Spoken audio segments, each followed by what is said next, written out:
Hi everyone, welcome back to my profile and today I am sharing my post hair care routine. So let's get start the video. তো সেদিনকে যেহেতু আমি shampoo করেছিলাম তাই একটা micro fabric towel দিয়ে আমার চুল থেকে ভালোভাবে জলটাকে আমি স্কুইজ করে নিয়েছিলাম। মনে রাখবে চুল কিন্তু বেশি ঘষা মাজা করবে না, তাহলে কিন্তু চুলটা ড্যামেজ হয়ে যাবে। জাস্ট এইভাবে জলটাকে মানে এক্সট্রা ওয়াটারটাকে স্কুইজ করে নেবে। তো ভিজে চুলে অবশ্যই একটা সিরাম ইউজ করা উচিত, আর আমি এখানে ইউজ করে নিচ্ছি অরিফ্লেম ডুওলজির একটা হিলিং হেয়ার কেয়ার সিরাম।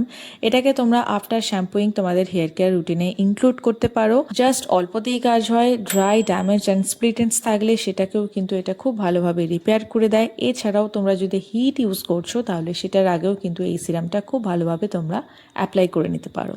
আজকে আমি একটা হেয়ার ড্রায়ার ইউজ করছি চুলটাকে শুকিয়ে নেওয়ার জন্য, বাট তোমাদেরকে সাজেস্ট করব যে তোমরা একদমই কিন্তু হেয়ার ড্রায়ার বেশি ইউজ করো না। ন্যাচারাল এয়ারের মধ্যে হেয়ারটাকে শুকিয়ে নেওয়ার চেষ্টা করবে। আমার ক্ষেত্রে যেহেতু আমি আজকে শ্যুট করছি তাই ভাবলাম যে হেয়ার ড্রায়ার দিয়ে চুলটাকে ভালোভাবে শুকিয়ে নিই। চুলটা ভালোভাবে ড্রাই হয়ে যাওয়ার পর আমি এখানে অরিফ্লেম ডুওলজির ফল রেসিস্ট স্ক্যাল্প টনিকটা ইউজ করে নিচ্ছি।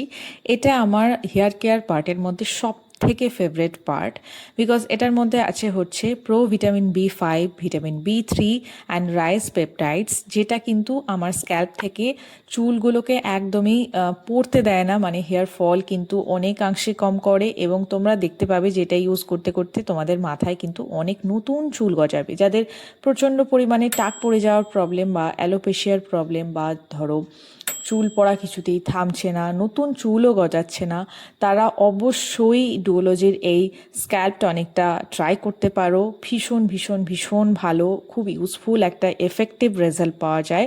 আমি তোমাদের প্রত্যেককে রেকমেন্ড করব তোমরা অন্তত একটা বটল এটার ইউজ করে দেখো, খুব ভালো রেজাল্ট পাবে। সো টোটাল স্ক্যাল্পে অ্যাপ্লাই হয়ে যাওয়ার পর আমি 2 থেকে 3 মিনিট এভাবেই হালকা হাতে মাসাজ করে নিই। তাতে কি হয়, ব্লাড সার্কুলেশনটা অনেকটাই ইনক্রিজ হয়ে যায়, আর তার সঙ্গে স্ক্যাল্পে এটার পেনিট্রেশনটা খুব ভালো হয়। খুব কম দিনের মধ্যে কিন্তু রেজাল্টটা পাওয়া যায়।